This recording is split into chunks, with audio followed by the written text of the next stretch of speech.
Hello, hello. I have a special visitor today. Yes, I do. I was going to talk today real briefly about emotional support animals. This one is not an emotional support animal, although I feel like you could be, right? I do find as a therapist that this is something that a lot of people are seeking out or feel like that they could benefit from.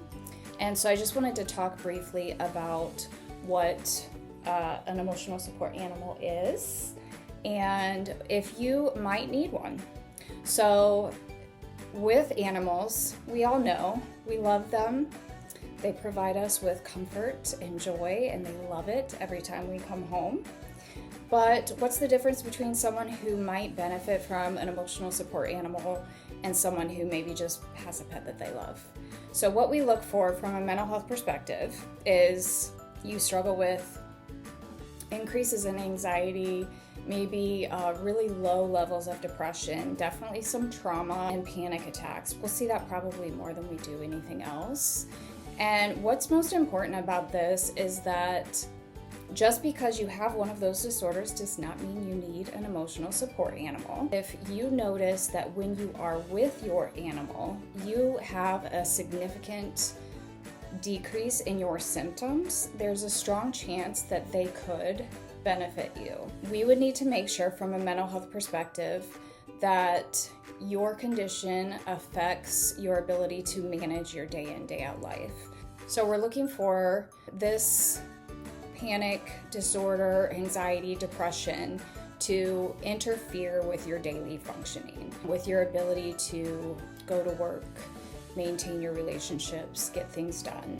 So as a therapist, we are going to try to make note of how much your mental health disorder affects your day. If I am someone who struggles with depression, but I go to work just fine, I can maintain my relationships, I'm a decent parent, then I'm not going to be someone who would necessarily benefit from an emotional support letter or an emotional support animal. What we're looking for is someone who struggles with a mental health diagnosis and really has a hard time going day in, day out,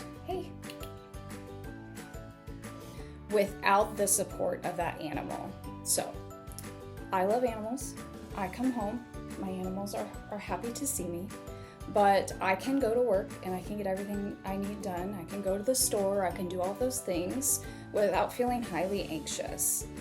With someone who needs an emotional support letter, they're gonna actually struggle with that. Let's say I am someone who struggles with high levels of anxiety and I would benefit from an ESA, then I'm gonna need my pet with me so that like when I'm at work, my pet will stay at my feet and my anxiety just stays lower because that pet brings me a sense of calm, reduces my fear, and actually has become a physiological relief for me. And there is truth to that. There is truth that these animals can provide a sense of emotional relief. So we don't want you to rely on your pet for comfort if you don't need it. But for those of us who struggle in the real world without our pets, you might be one that would benefit from an emotional support animal. Just remember, it doesn't mean, oh, well, I love my animal and they love me and they cuddle up and I should get myself an emotional support letter so I can take this animal with me everywhere. That's not what we're looking for, and that certainly is taking advantage of this system. It's also important to remember an emotional support animal is not a service animal. So these are not animals that need to be trained in any way. The service animals are the ones that, help people with disabilities and things like that. So emotional support animals are different. So how do you get one? If you think this might be something that would benefit you or someone that you know. The first step is you have to be aware of some sort of mental health condition and realizing that, yes, I have been diagnosed with X, Y, or Z. The second step is you do have to meet with a licensed mental health professional that has the ability to, one, diagnose you, but then two, do an assessment to see how much that animal is really calming to your nervous system and how beneficial it would be for you to have that letter. Once you complete that evaluation with your mental health professional, then that professional can write you a letter that is documented with their signature and their license number. And then you should be able to take that to, your apartment. If your apartment doesn't allow animals, most apartments, if you have a letter like that, will allow you to have one. Your work, or to have it with you if you have your dog and you're going into a store or something like that.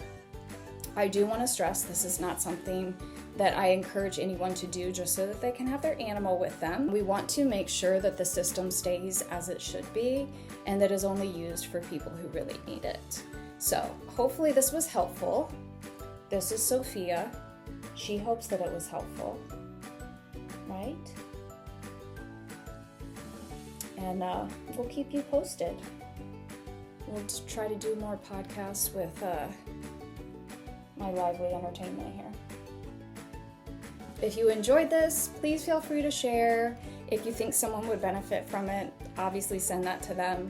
And then don't forget to like and subscribe for future podcasts.